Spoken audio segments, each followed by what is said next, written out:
So to the Shop I channel, we are here at Lucas Mpepe Stadium. Sundowns 3, Stellenbosch 1. Brother, how do you feel about the game today? The game is like it's like a warm-up game. We're preparing for Orlando Pirates. And this thing we are cheating. What about penalties? We don't work with that. Yeah. Sundowns is a big team. Yeah. We got plan A and plan B. We don't work with plan C. Yes. Or changing coaches each and every week, or supporters fighting with the coach.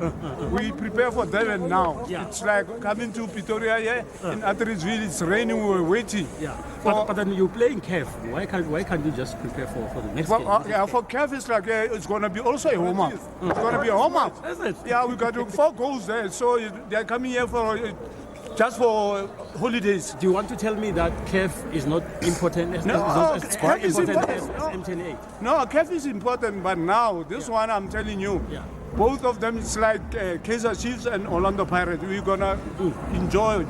We never lose anything. Yeah. And who was your man of the match tonight? Man of the match, I have to be honest. Shaludi. Thank you very much.